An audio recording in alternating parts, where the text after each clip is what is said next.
चलिए बेटा स्टार्ट कर देते हैं। बेटा आज हमको क्या करना है, आज हम लोग एमकॉम एंट्रेंस दिल्ली यूनिवर्सिटी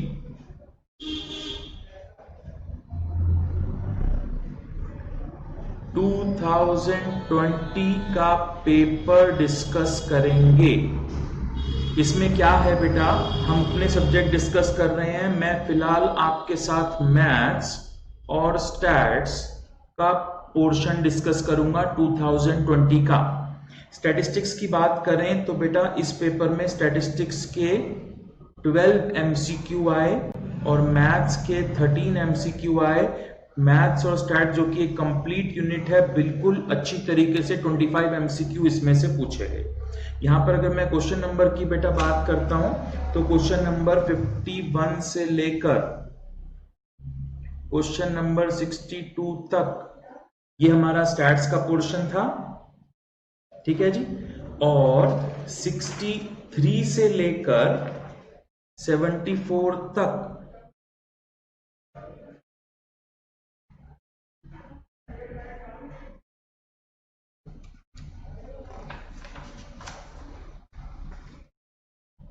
ठीक है जी, 75 तक 5 तक ये हमारा मैथ्स का पोर्शन था। तो ये हमारे मल्टीपल चॉइस क्वेश्चन इस बार 2020 को जो हमारा पेपर हुआ कोरोना के मिड में, उसमें ऐसा सा कुछ आया था।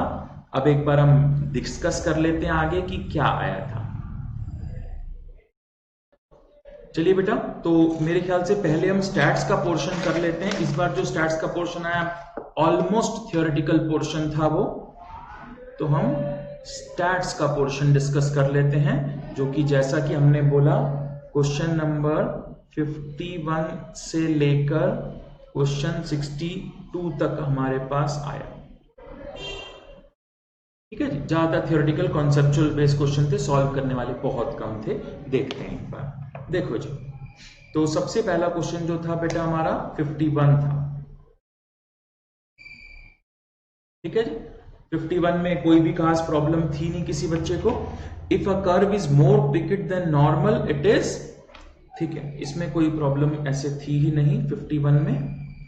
चलिए, तो ये 51 क्वेश्चन है बेटा। 51 क्वेश्चन में पिकेडनेस की बात की है कर्व की। मैं आपको थोड़ा सा याद दिला दूं, कर्व की सबसे कम हाइट होती है, फिर उससे ज्यादा हाइट होती है, फिर सबसे ज्यादा हाइट होती है। ऐसा हमने डिस्कस किया था। सबसे ज्यादा हाइट वाले कर्व को लैप्टोकर्टिक बोलते हैं, मीडियम हाइट वाले कर्व को मीजोकर्टिक बोलते हैं, और सबसे कम हाइट वाले कर्व को प्लैटीकर्टिक बोलते हैं। ये हमने किया था। यहां पर इसने बोला if a curve is more peaked than normal, ये जो नॉर्मल हाइट वाला कर्व है इससे ज्यादा हो तो क्या होगा, वो लैप्टोकर्टिक होगा बेटा। तो सी ऑप्शन यहां हमको ठीक लग रही है इसकी, लैप्टोकर्टिक। इसमें कोई खास बात थी नहीं, एक सिंपल सा क्वेश्चन था। चलिए बेटा आगे चलते हैं। नेक्स्ट क्वेश्चन था 52। ये थोड़ा सा ठीक क्वेश्चन था। तो चलिए बेटा, तो अब हमको 52 क्वेश्चन नंबर देखना है। Two dice are thrown and side of both faces are obtained, यानी कि वही दो डाइस थ्रो की। What is the property that which of the following are mutually exclusive. Mutually exclusive क्या होता है बेटा, जैसे ये और ये है, ये म्यूचुअली एक्सक्लूसिव है। म्यूचुअली एक्सक्लूसिव का मतलब which can not happen together, जो एक साथ नहीं हो सकते। हम क्लास में एग्जांपल देते हैं हेड और टेल का। जब आप कोई कॉइन टॉस करते हो तो हेड भी आ सकता है, टेल भी आ सकता है, दोनों एक साथ कभी नहीं आ सकते। कोई साइड ऐसी नहीं जिसमें हेड और टेल दोनों आ जाए। तो जो एक साथ नहीं हो सकते कभी भी, उनको हम म्यूचुअली एक्सक्लूसिव बोलते हैं। A option, both dice are same number, दोनों में सेम नंबर है 1 1 2 2 3 3। Both dice are even number, ठीक है, सेम नंबर 2 2 हो गया और दोनों में इवन नंबर 2 2 हो सकता है, ये तो एक साथ आ सकते हैं, तो ये म्यूचुअली एक्सक्लूसिव नहीं है। B,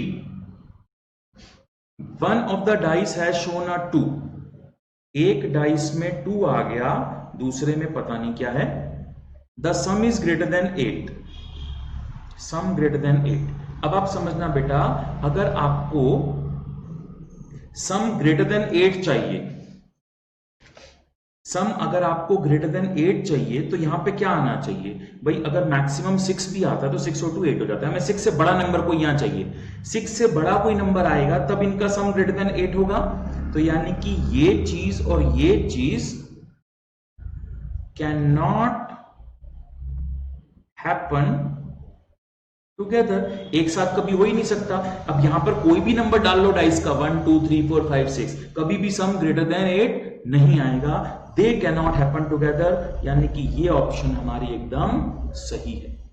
they can not happen together, ठीक है। अच्छा, ये ना इंपॉर्टेंट क्वेश्चन है, तो सही ऑप्शन तो हमको मिल गई, लेकिन बाकी दो ऑप्शन भी चेक कर लेते हैं नॉलेज के लिए। C the sum of both dice is even, दोनों का सम इवन है। अब भाई इवन सम कैसे आता है? या तो दोनों इवन नंबर हो या दोनों ऑड नंबर हो। एग्जांपल ले लेते हैं, 2 2 और 3 3, दोनों से इवन सम आ रहा है। दूसरा क्या कह रहा है? The product of dice is odd, इसका प्रोडक्ट हुआ 4, इसका प्रोडक्ट हुआ 9। तो ये भी एक साथ हो रहा है कि दोनों डाइस सेम है और प्रोडक्ट भी ऑड आ रहा है, तो ये भी एक साथ हो सकते हैं। ये भी ऑप्शन गलत है। डी ऑप्शन भी बिल्कुल इसी तरह से, the product of both dice is even, product जो है इवन है। प्रोडक्ट इवन कैसे आएगा? दोनों नंबर इवन होने चाहिए तभी प्रोडक्ट इवन आएगा। The sum of both dice is odd, ठीक है जी। तो product of 2 dice is even, तो प्रोडक्ट ऑफ 2 डाइस इवन, यानी कि 2 2 है तो भी इवन आ रहा है, 2 और 3 है तो भी इवन आ रहा है। ये केसेस बन गए। The sum of both dice is odd, इनका सम हो गया 4, इनका सम हो गया 5, तो सम ऑड भी आ रहा है और प्रोडक्ट इवन भी आ रहा है, यानी कि ये भी दोनों एक साथ हो सकते हैं। तो ये ऑप्शन भी गलत है। तो यहां पर बी ऑप्शन ऐसी है जिसमें they can not happen together. अगर एक पे आपने 2 शो कर दिया तो दूसरे पे कुछ भी शो कर लो, सम कभी भी 8 से ज्यादा नहीं आ सकता। तो बी ऑप्शन बेटा यहां करेक्ट है। ये थोड़ा सा टेक्निकल क्वेश्चन था, ठीक है। चलिए कॉपी कर लो, आप इसको पॉज करके कहीं कॉपी कर लेना।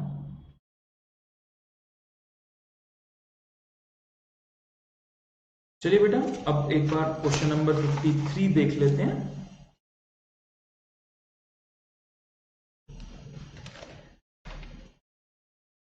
(53) में हमको क्या बोलता है? 53 में कहता है for the equation y is equal to 8 minus 10x, इसके बारे में कुछ पूछा है। पहले इसको एनालाइज कर लेते हैं बेटा। ये क्या है? ये लीनियर इक्वेशन है। आपको याद दिला दूं, y is equal to a plus b x linear होता है, y is equal to a plus b x plus c x square non linear होता है।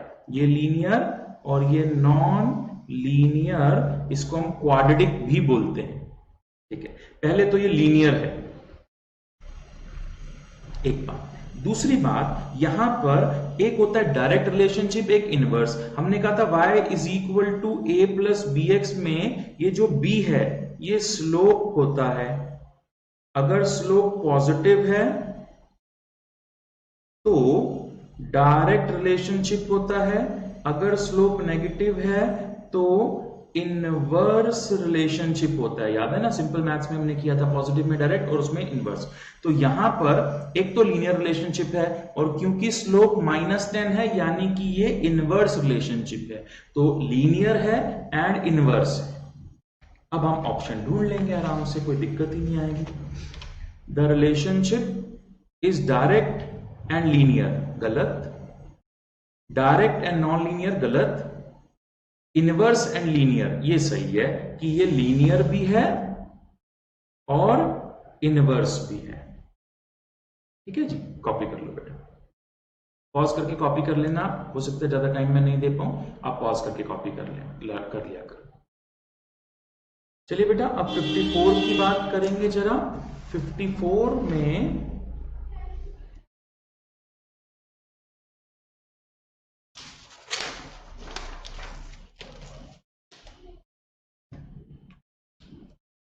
क्वेश्चन 54 में विच of the following is not a property of binomial distribution. Binomial की बात की है बेटा, एक बार बाइनोमियल मैं थोड़ा सा आपको याद दिला दूं।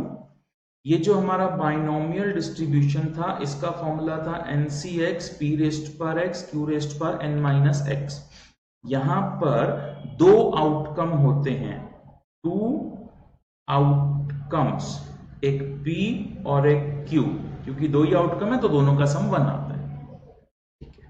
और इंडिपेंडेंट ट्रायल्स होते हैं, एक ट्रायल से दूसरा ट्रायल इंडिपेंडेंट जाता है, वो एक दूसरे पर डिपेंडेंट नहीं होता है, तभी प्रोबेबिलिटी ऑफ सक्सेस फेलियर हम चेंज नहीं करते।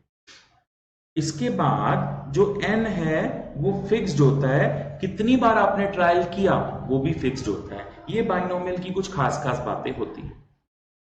अब एक which of the following is not a property of binomial distribution. Trials are statistically dependent, ये ऑप्शन सही है। डिपेंडेंट नहीं होता, इंडिपेंडेंट होता है, ठीक है। बाकी चीजें हम जानते हैं, टू पॉसिबल आउटकम, ठीक है।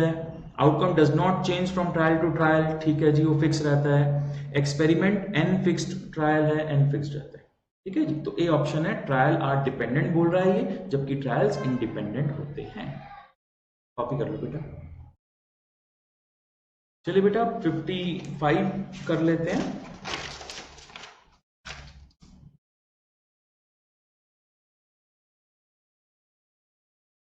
क्वेश्चन 55 जो है बेटा, इसमें क्या करना है हमको, कहता है which approach to probability should be used to calculate probability in India winning a match against Australia.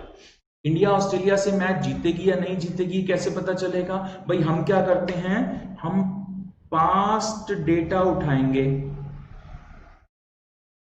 कि आज तक इंडिया और ऑस्ट्रेलिया के कितने मैच हुए हैं। मैच से याद आया, आजकल IPL चल रहा है, आप देख रहे हो नहीं देख रहे हो? चलिए, तो पास्ट डेटा उठाएंगे कि आज तक इंडिया और ऑस्ट्रेलिया के कितने मैच हुए, उनमें से कितने परसेंट टाइम इंडिया जीता है, कितने परसेंट टाइम ऑस्ट्रेलिया जीता है। उससे हमें पता लग जाएगा क्या प्रोबेबिलिटी है इंडिया और ऑस्ट्रेलिया की विनिंग की। जब भी हम पास्ट डेटा के बेसिस पर प्रोबेबिलिटी कैलकुलेट करते हैं तो क्या बोलते हैं बेटा इसको? Relative frequency approach. Simple theory में हमने इसको किया हुआ है, रिलेटिव फ्रीक्वेंसी अप्रोच। में बाकी अप्रोचेस आपको थोड़ा सा एक्सप्लेन कर देता हूं। क्लासिकल अप्रोच क्या होता है बेटा? जो क्लासिकल प्रीवियस वे में हम जब कैलकुलेट करते थे प्रोबेबिलिटी, उसमें हम हर आउटकम की प्रोबेबिलिटी को इक्वल अज्यूम करते हैं। जैसे जब हम कॉइन टॉस करते हैं तो हम अज्यूम करते हैं कि हेड और टेल आने की प्रोबेबिलिटी इक्वल इक्वल है, हाफ हाफ है, तो उसको क्लासिकल अप्रोच बोलते हैं। सब्जेक्टिव अप्रोच क्या होती है बेटा? सब्जेक्टिव अप्रोच ये है जब हम अपना दिमाग यूज करके, अपनी नॉलेज यूज करके प्रोबेबिलिटी कैलकुलेट करते हैं। दो बच्चे हैं मेरे से पढ़ते हैं, अब उनमें से किसके मार्क्स ज्यादा आएंगे, कौन क्लियर नहीं कर पाएगा, इसकी प्रोबेबिलिटी बतानी है। अब वो क्लासिकल अप्रोच तो चलेगी नहीं कि दोनों की प्रोबेबिलिटी इक्वल इक्वल है, नहीं, क्योंकि दोनों के पढ़ने का तरीका देखना है। मुझे पता है कि कौन अच्छा पढ़ रहा है, कौन खराब पढ़ रहा है, तो मेरी सब्जेक्टिव जजमेंट से प्रोबेबिलिटी कैलकुलेट होगी, that is subjective approach. Relative frequency approach past data के बेसिस पर जो हम कैलकुलेट करते हैं, ठीक है जी। चलिए, तो ये था 55 बेटा। अब बेटा हम 56 करते हैं। 56 में कहता है, in which of the following cases would the Poisson distribution be a good approximation to binomial distribution. अब हम ये देखते हैं कि जो हमारा बाइनोमियल डिस्ट्रीब्यूशन था वो पॉइसन डिस्ट्रीब्यूशन, पॉइजन बोलते हैं बेसिकली इसको, पॉइसन डिस्ट्रीब्यूशन कब कन्वर्ट हो जाएगा। देखो जी, मैंने आपको पहले ही बताया था, दोबारा से सुन लो।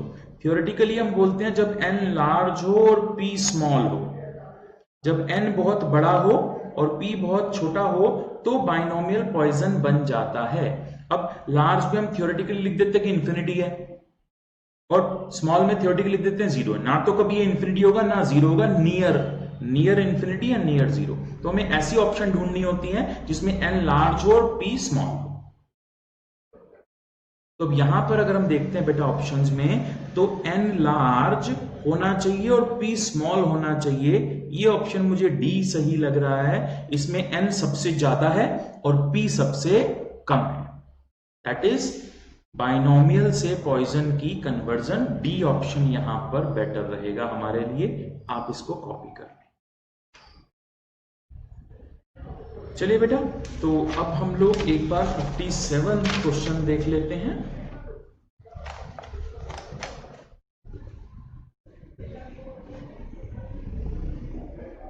चलिए बेटा, अब हम एक बार 57 देख लेते हैं। देखो जी, 57 थोड़ा सा टेक्निकल क्वेश्चन है। 57 में हमको बोलता है under a statistical dependence if we sum up all probabilities of joint events. अब यहां पर एक बार समझ लेते हैं बेटा, ये ना जो क्वेश्चन है वो जॉइंट प्रोबेबिलिटी का है। तो एक हाइपोथेटिकल एग्जांपल मैं आपको दे रहा हूं जरा जॉइंट प्रोबेबिलिटी का, A B C D E, ठीक है। अब ए नाम नहीं रखते यहां पर, इसने बोल दिया पहली, सी डी ई एफ रख लेते हैं इसका नाम, ठीक है। और इनकी कुछ प्रोबेबिलिटीज दी हैं।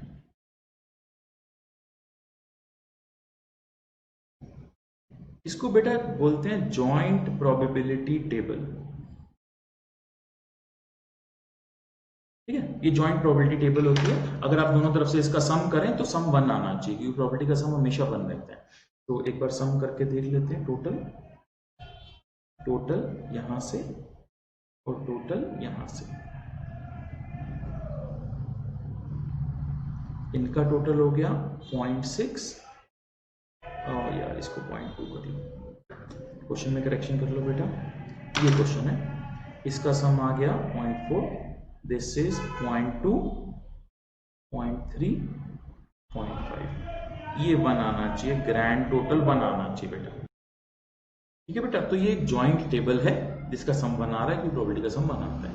अब हम क्या बोलते हैं कि मान लो ये जो इवेंट है इसको आपने बोल दिया ए, और इस इवेंट को आपने बोल दिया एक्स। अब मैं ए की टेबल अलग बनाना चाहता हूं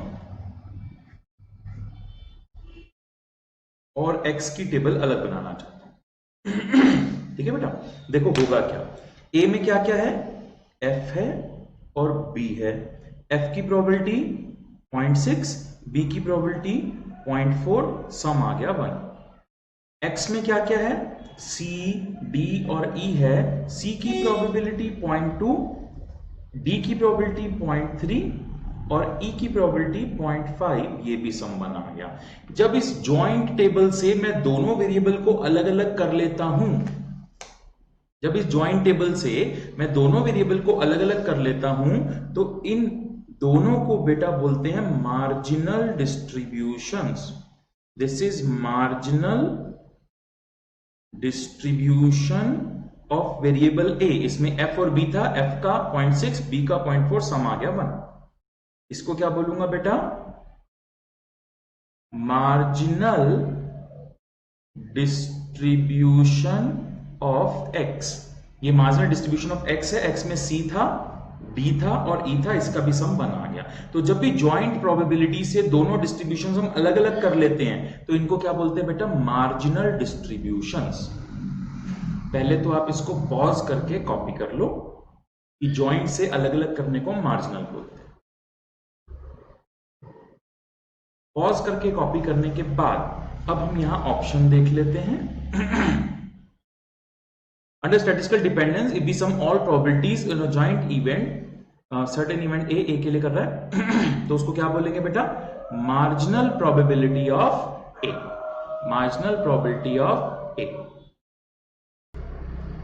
चलिए बेटा, नेक्स्ट है 58। ये एक आसान टाइप का क्वेश्चन था। इसमें बोला which of the following statement is a measure of dispersion। तो बेटा आपको याद होगा, एक होता है सेंट्रल टेंडेंसी, एक होता है डिस्पर्जन। तो जो जो आपने उसमें पढ़ा था बस वो नाम है सारे, आपको मालूम ही है। सेंट्रल टेंडेंसी में हमने मीन पढ़ा, मीन की फैमिली में 3 लोग होते हैं, एएम, जीएम, एचएम। फिर उस फैमिली में हमने मीडियन पढ़ा, मीडियन फैमिली में मीडियन ग्रुप होता है, क्वार्टाइल, डेसाइल, परसेंटाइल होते हैं। फिर इस फैमिली में हमने मोड पढ़ा, डिस्पर्जन की फैमिली में इसी तरह से हमने रेंज पढ़ा, फिर क्वार्टाइल डेविएशन पढ़ा, इसमें सारे डेविएशंस पढ़े थे हमने, फिर हमने मीन डेविएशन पढ़ा था इसमें, फिर हमने स्टैंडर्ड डेविएशन पढ़ा था इसमें। तो बेसिकली ये डिस्पर्जन के टूल हैं, ये सेंट्रल टेंडेंसी के टूल हैं, ये डिस्पर्जन के टूल्स हैं, ये सेंट्रल टेंडेंसी के टूल्स हैं। ठीक है जी, सेंट्रल टेंडेंसी, डिस्पर्जन। इसने हमसे क्या पूछा, इसने कहा विच of the measure of dispersion, तो डिस्पर्जन के लिए मीडियन, मोड और ज्योमेट्रिक मीन तो सेंट्रल टेंडेंसी का, डिस्पर्जन का स्टैंडर्ड डेविएशन है यहां पर ए ऑप्शन। आपके पास ये ऑलरेडी भी कॉपीड होगा, फिर भी आप एक बार कॉपी करें। चलिए बेटा एक बार 59 की बात कर लेते हैं, क्वेश्चन नंबर 59। इसमें कहता है while computing weighted index current period quantities. बेटा करंट पीरियड क्वांटिटी का मतलब होता है Q1। Q1 कौन लेता है, ये तो सिंपल है सर, लास्ट पेयर Q0 लेता है और पास्ट चेक Q1 लेता है, तो हमारा आंसर होगा Paasche. Laspeyres, base, Marshall, इसका आंसर पास्ट चेक होना चाहिए, डी ऑप्शन फिर पास्ट चेक ही होगा, बिल्कुल सही है जी। तो यहां पर हमारे पास सिंपल इसमें डी ऑप्शन है पास्ट चेक, डी ऑप्शन है पास्ट चेक। चलिए बेटा अब हमें क्वेश्चन नंबर 60 करना है। क्वेश्चन नंबर 60, क्वेश्चन नंबर 60 में हमको बोलता है विच of the following is a continuous random variable. एक बार मैं आपको पहले याद दिला दूं, एक होता है बेटा डिस्क्रीट रैंडम वेरिएबल, एक होता है continuous random variable. Discrete random variable जो एक एक करके आगे बढ़ता है, 1 2 3 4 5 6 ऐसे ऐसे। कॉन्टिन्यूअस रैंडम वेरिएबल जो पॉइंट्स में भी कहीं पर भी आ सकता है, कोई भी वैल्यू अज्यूम कर लेता है वो बिटवीन इंफिनिटी यानी कि -∞ टू +∞ पॉइंट्स में भी आ सकता है। डिस्क्रीट एक एक करके आगे बढ़ता है। देखो तो कहा gender of a customer while selling an automobile, discrete रहेगा। Number of returns containing error in tax of audit of 100 tax returns, तो ये डिस्क्रीट ही रहेगा भाई। 1 ऑडिट में 1 रिटर्न में गड़बड़ आएगी या 2 में गड़बड़ आएगी या 3 में गड़बड़ आएगी, कभी 1.5 ऑडिट में गड़बड़ नहीं आ सकती, 2.5 ऑडिट में गड़बड़ नहीं आ सकती। ठीक है। Time between the customer arrivals in a bank, ये कॉन्टिन्यूअस है बेटा। एक कस्टमर 1 मिनट के बाद भी आ सकता है, नेक्स्ट कस्टमर 2 मिनट के बाद भी आ सकता है, 1.5 मिनट्स के बाद भी आ सकता है, तो यानी कि टाइम जो है वो कॉन्टिन्यूअस वेरिएबल है। लास्ट है number of employees absent today, तो नंबर ऑफ एम्प्लॉइज भी पॉइंट्स में नहीं होगा, तो सी ऑप्शन यहां पर हमको सही लग रही है कॉन्टिन्यूअस के लिए। कॉपी कर लो बेटा। चलिए बेटा अब नेक्स्ट क्वेश्चन हमको 61 करना है। 61 में हमको बोलता है the proportion of total variation in the dependent variable that is explained bye independent variable. कितना प्रोपोर्शन, यानी कि वही परसेंटेज। तो परसेंटेज में कौन बताता है बेटा, कोएफिशिएंट ऑफ वेरिएशन। में आपको याद दिला दूं, अगर मान लो कोरिलेशन 0.6 है तो R² होता था 0.36, इसका मतलब होता था 36% रिलेशन है आपस में, तो इसको हम ऐसे ही बोलते थे explained variation by total variation, कि भाई टोटल वेरिएशन का कितना परसेंट एक्सप्लेन्ड वेरिएशन है आपस में।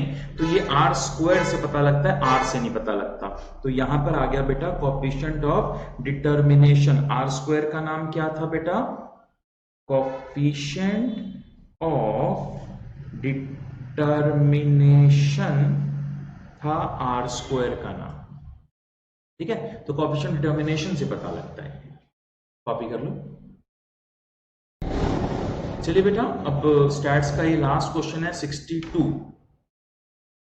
ये स्टैटिस्टिकल डिसीजन थ्योरी का है। मैं आपको एक बार याद दिला दूं, हमने कहा था EVPI यानी कि expected value of perfect information. Expected value of perfect information यानी कि अगर आपको कोई परफेक्ट इंफॉर्मेशन दे दे फ्यूचर के बारे में कि ये होने वाला है, तो आप उस आदमी को कितने पैसे दे सकते हैं, उसकी वैल्यू क्या है। दैट इज EPPI यानी कि expected payoff of perfect information, expected पे ऑफ परफेक्ट इंफॉर्मेशन। इसका मतलब हुआ बेटा कि जब मेरे को परफेक्ट इंफॉर्मेशन पता लग जाएगी, फ्यूचर पता लग जाएगा, तो उससे मेरा एक्सपेक्टेड पे ऑफ कितना आएगा, मैं कितने पैसे कमा सकता हूं, माइनस EMV मैक्सिमम वाला एक्सपेक्टेड मॉनिटरी वैल्यू बोलते हैं बेटा इसको। आप समझो जरा एक बार कि भैया मैंने क्या करा, पहले तो मैं ये देखता हूं कि बिना परफेक्ट इंफॉर्मेशन के मैं मैक्सिमम कितने पैसे कमा सकता हूं। भाई एक एग्जांपल ले लेते हैं, मेरे को फ्यूचर के बारे में नहीं पता, फिर भी इस प्रोजेक्ट में मैं 100 रुपीज कमा सकता हूं। फिर किसी ने मुझे फ्यूचर के बारे में बता दिया कि ऐसा होने वाला है, ये होने वाला है, वो होने वाला है, तो अब उस केस में एक्सपेक्टेड पे ऑफ ऑफ परफेक्ट इंफॉर्मेशन का यूज करके मैं कितने पैसे कमा सकता हूं जी। अगर मेरे को पहले से पता लग जाए तो मैं 150 रुपए कमा लूंगा। तो बेटा बिना इंफॉर्मेशन के 100 रुपीज कमा रहा हूं, इंफॉर्मेशन मिल जाए तो मैं 150 रुपए कमा लूंगा, यानी कि उस इंफॉर्मेशन की वजह से मैं कितने पैसे एक्स्ट्रा कमा पा रहा हूं, 50। 100 तो मैं वैसे भी कमा रहा था, इंफॉर्मेशन के बाद मैंने 150 कमा लिए, तो 150 minus 100 is 50। This is expected value of perfect information. जो मुझे वो परफेक्ट इंफॉर्मेशन देगा उसकी वैल्यू मेरे लिए 50 रुपीज है। That is EVPI is equal to EPPI minus EMV maximum वाला जो हम चूज करते हैं, जो हमने क्लास में किए हुए क्वेश्चन। चलो तो यहां पर आ गया द डिफरेंस बिटवीन एक्सपेक्टेड पे of under perfect information EPPI and expected पे ऑफ अंडर ऑप्टिमल एक्शन यानी कि EMV। EMV और EPPI का जो डिफरेंस है उसके बारे में बात कर रहा है, उसको क्या बोलते हैं बेटा, EVPI expected value of perfect information यानी कि बी ऑप्शन। कॉपी कर लो, ये हमने ऑलरेडी क्लास में भी किया हुआ है। चलिए बेटा, तो इसी के साथ हमारा 2020 का जो पेपर था उसका स्टैटिस्टिक्स वाला पोर्शन कंप्लीट हो गया, जो कि हमने क्वेश्चन 51 से 62 तक सारे डिस्कस कर लिए। ठीक है जी, अब हम लोग मैथ्स वाला पोर्शन स्टार्ट करेंगे।